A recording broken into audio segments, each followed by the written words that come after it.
Today on ELN Morning. So in your eyes, has the Ready and Resilient plan been successful this semester?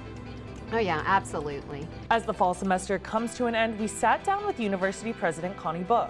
Her perspective ahead. Healthy for the holidays. ELN students getting tested on campus, what you need to know about the tests being offered. And no rush to recruit. With spring recruitment postponed, why one potential new member is frustrated. Today, November 19th, 2020. This is ELN Morning.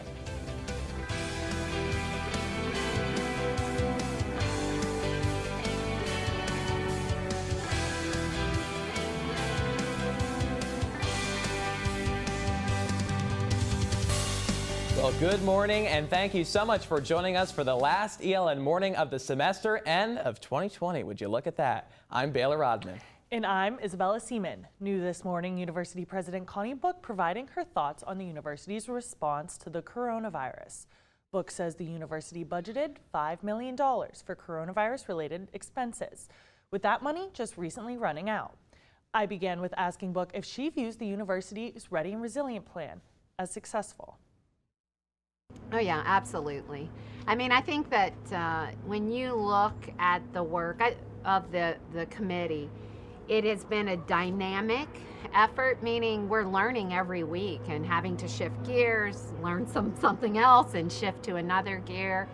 So I think the most powerful part of Ready and Resilient has been a collection of engaged faculty and staff about how to problem solve as issues emerged on our campus and across the country. So as of today, more than 1 out of 10 students have tested positive on campus. What is your reaction to that? Well, I wish the number had been lower. You know, I think we all had hoped the number would be lower. I think that we learned as we went through this.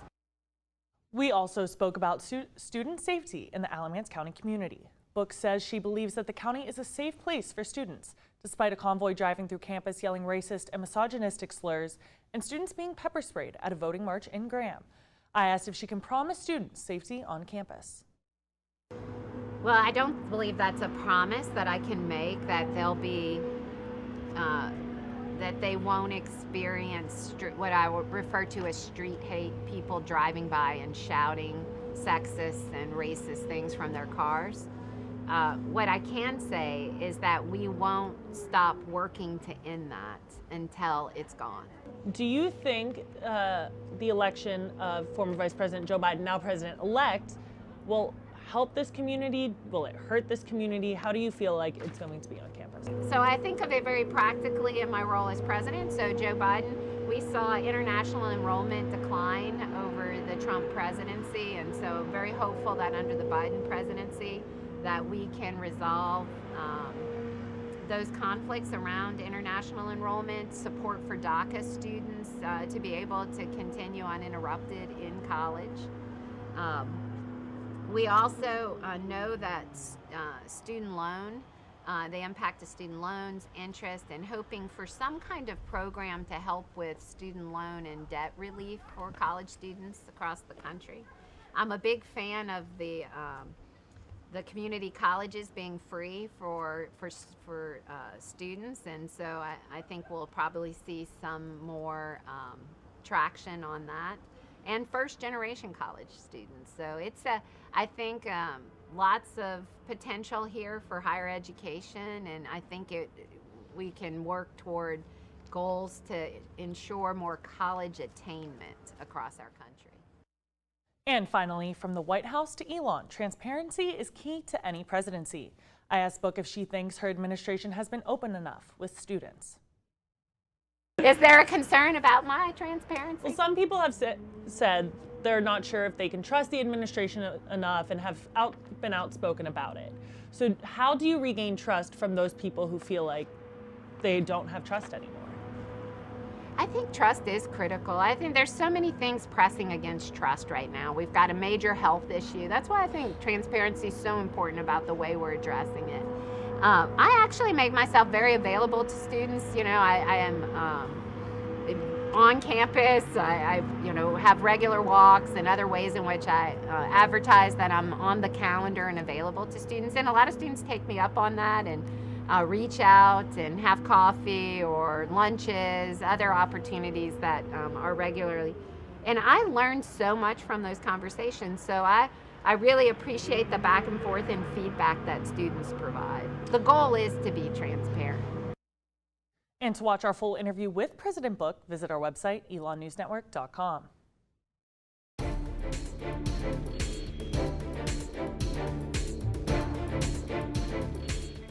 18 students have been suspended this fall for violating mass gathering limits or breaking the rules of their quarantine. According to Dean of Students Janelyn Patterson, over 160 students have been placed on disciplinary probation, and over 270 students have been given official warnings related to breaking the ELN Healthy Commitment. In an email to ENN, Patterson said that there are still some cases being investigated, so the numbers could rise before the official end of the semester. This fall, ELN used PCR coronavirus tests for on-campus testing. But now the university is considering using antigen tests for both winter and spring terms.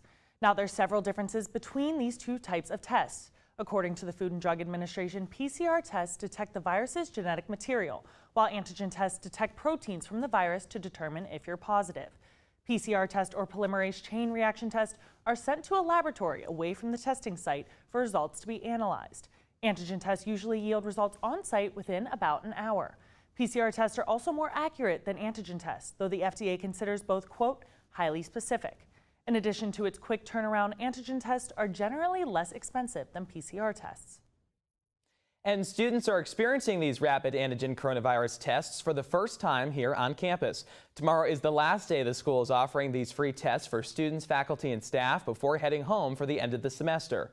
Students who were tested say that you still conduct the test yourself, but the results come quicker. An hour after taking the test, results are available at Jordan Gym. I wasn't expecting that just because the last one I got with everyone getting tested, I was used to like the 2 or 3 days or whatever, but yeah, so I was glad to know because my parents are definitely worried. ELN junior Katie Rocheleau says she's getting the test so she doesn't spread the virus to her family. If I start to feel bad, obviously, then I'll get another one, but I feel fine right now, so if it's negative, I will believe it. For students from states that require a negative PCR test to opt out of the 2-week quarantine, the university is also providing that test as an option. It's really cold outside right now. I'll show you what the next 5 days look like after the break. The Chipmunks want to remind you, bacteria can hide in food and make you ill. Wow! But you can keep bacteria from ruining your day with 4 simple steps. Clean. I'm waiting for the rinse cycle. Separate. Cook. Fire in the hole! And chill. We chipmunks are notoriously tidy. Check your steps. The road trip to food safety starts at foodsafety.gov. Jordan knows he shouldn't eat this entire bowl of nachos, but tonight he's earned that right. Because a few hours ago in the middle of happy hour, he recognized a sign. Not from the gods or a bolt of lightning, but from a double heart, a kissy face, and a 4th ha in ha ha ha. That's when Jordan knew he was buzzed. So when it was time to go, he got a ride home instead of driving. Be a legend like Jordan. Recognize your buzzed warning signs and get a ride home. Buzz driving is drunk driving.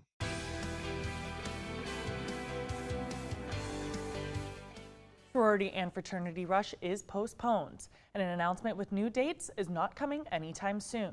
In an email to Freshman Assistant Dean of Student Development and Director of Student Involvement, Janice Boffman, says the office is still working out the details on dates for registration and recruitment.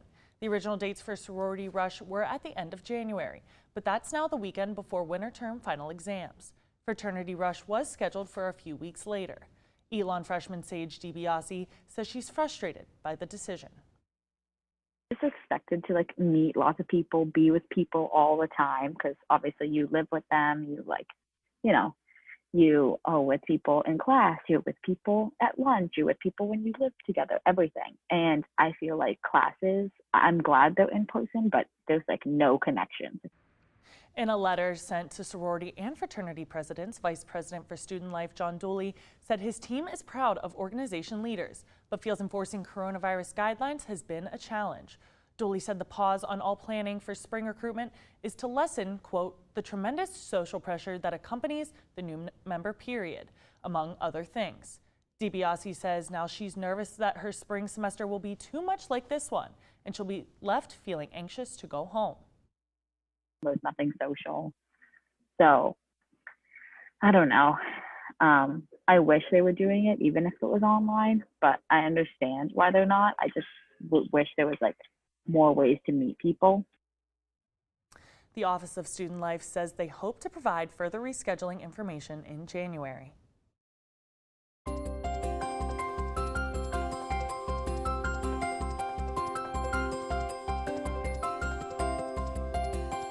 Well, Bella, last week I said I wanted my North Carolina blue sky and flannel weather, and we definitely got that today. Absolutely, and especially for us Northeasterners, we crave this fall weather. We do. Our Julia Ashbrook is live now on Citrone Plaza with our Phoenix 5-day forecast. Julia. Thanks, Baylor and Isabella. This morning it was really cold. There was even some frost on the ground, and it's still really cold. My hands are freezing. Right now it's 43 degrees and sunny. Tonight it's going to be about 40 degrees with clear skies. On Friday it's going to be about 68 degrees with a low of 41. Saturday the high is going to be 71 with a low of 44 and mostly sunny skies. Sunday there's going to be a high of 66 and a low of 49, and it's going to be cloudy that day. For the last day of in-person classes on Monday, the high is going to be 63 with a low of 32 and mostly sunny skies. For those of you traveling on reading day Tuesday, it's going to be a high of 55 and a low of 37. Next week for Thanksgiving, it's looking like it's going to be great weather here at ELN, and I hope it is for you all back home. Back to you in studio. All right. Well, I am very excited to feel all bundled up and to head back home to the Northeast, but the weather's looking pretty good for the rest of the week. All right, Julia Ashbrook live out there on Citrone Plaza. Julia, thanks.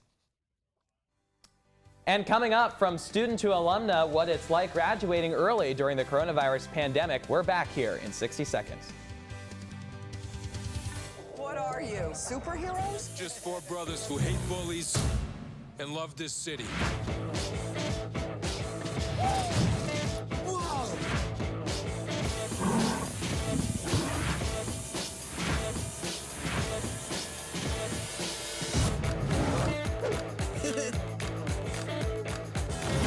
Gear up, guys.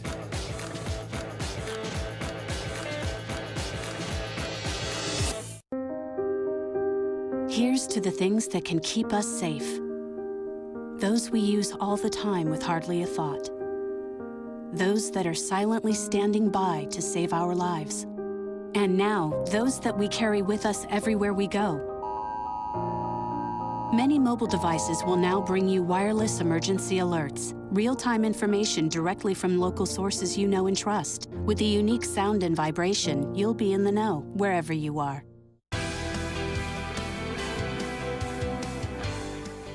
For some students, the end of the semester is also the end of their time here at ELN. Senior Cammie Rice decided to graduate early to save money during the COVID-19 pandemic. Even though it wasn't a traditional semester, Rice says she still developed close-knit relationships with her professors while learning outside the classroom.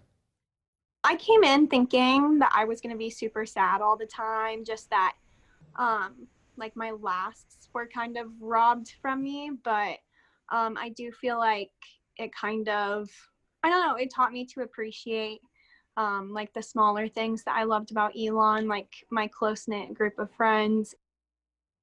Rice says she's looking forward to moving back home, but is having a hard time finding a job during the pandemic. The biochemistry major says she's hoping to find a research-based job that is long-term so she can get lab experience before applying to grad school. I thought that all of this pandemic stuff was going to take away from the fact that like the excitement of graduating, but I still feel like that is still there even if you don't have the ceremony. And since I know that this won't be my last graduation, it's kind of more comforting. Says she'll be disappointed if ELN can't host an in-person graduation in the spring. And that's all the news we have for you this morning. Thank you so much for joining us. For all the news you need to know when we're not on the air, visit our website, elonnewsnetwork.com. And be sure to follow us on social media at ELN News Network. Have a great week, ELN. Have a happy Thanksgiving. Stay healthy, and we'll see you in the new year.